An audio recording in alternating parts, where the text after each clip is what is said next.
Good morning ulit. Thank you sa award na ito. Thank you po. Thank you. Thank you very much. Meron sa aking tanong. So, ayun. Meron akong 2 minutes para mag-share today. So, ang question is, ano yung mga challenges na na-encounter mo ngayong nung third quarter? Ayan. So, at anong ginawa mo para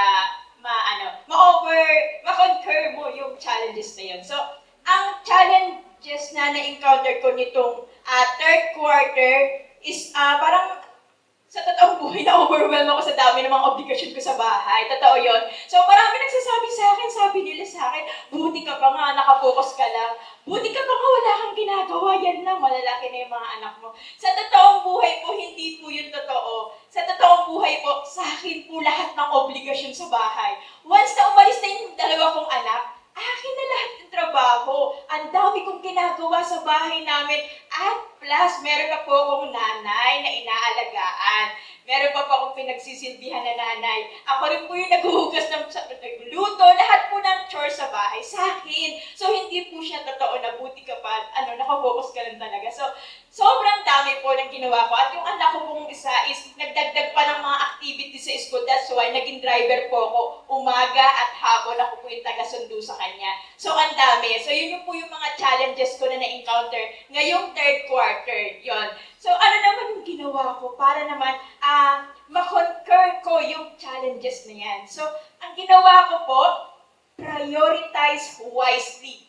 Yung pinag-isipan ko talaga, mag-prioritize wisely. Kasi kung hindi ko gagawin yun, wala talaga. Na-overwhelm ako sa dami, nalilito na ako, hindi ko na alam kung anong uunahin ko, anong importante. So, prioritize wisely. Gumawa po ako ng to-do list. Tuwing bago matulog, ginagawa ko po itong to-do list na to para paggising ko sa umaga, alam ko na kung ano yung dapat kong unahin.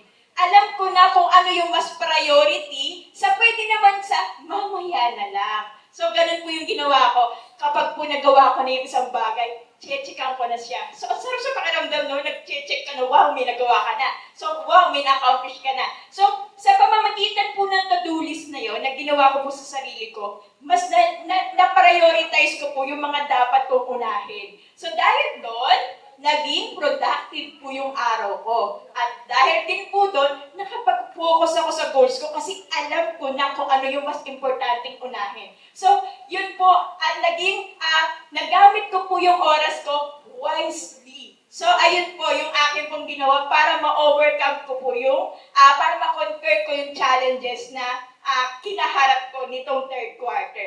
Ayun lang po. Thank you very much po. Thank you po sa lahat sa opportunity na ito na natanggap ko po ngayong third quarter.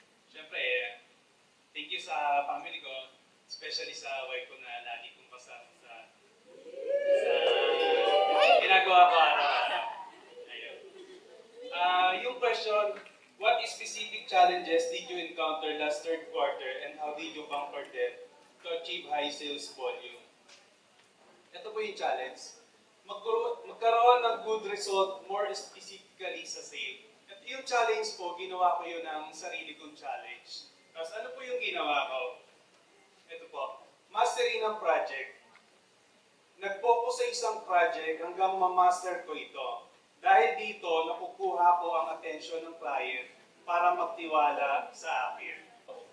Siguro alam naman po ng lahat kung ano po talaga yung ginagawa ko sa pagbebenta kasi yun naman po talaga yung araw-araw kong ginagawa, yung parang basic na sa akin na ginagawa ko yung mastery talaga ng project bago ako mag-jump up. Katulad kanina sa sinabi ni Broker Arman, may natutunan na naman ako, may na-pick up ako na dapat mag-go outside na ako.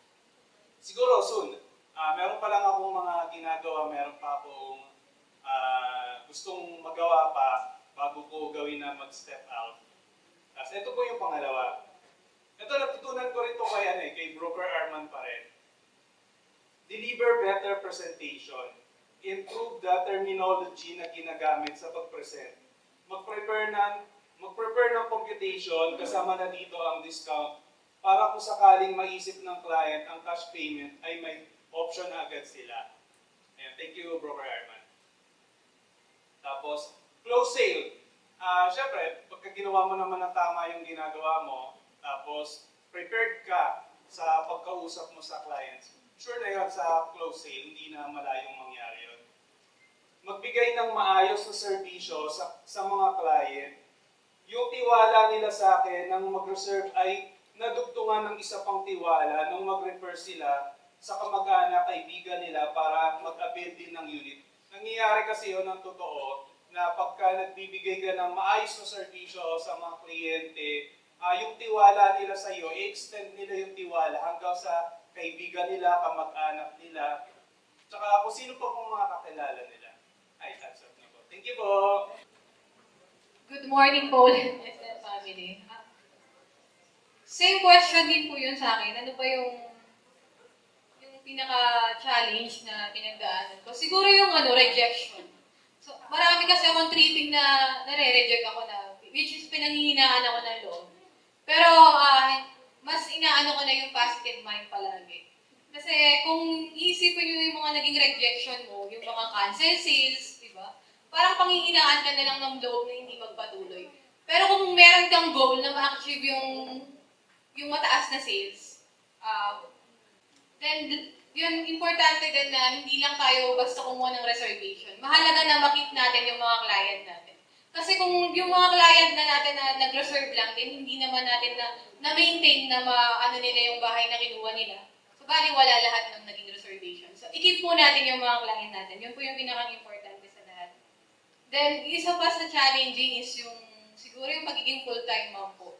Which is, kasama ko din yung mga anak ko pag nagtitripping ako. May time na sinasama ko talaga sila sa tripping. Lalo na kung biglaan. Meron kasing mga client na on the spot gusto nilang mag-tripping. So, yun lang yung pinakamahalaga is, lagi natin silang i-check muna natin kung kaya ba nilang ng sahod nila yung bago tayo mag-tripping. Para hindi po sayang yung time natin at effort.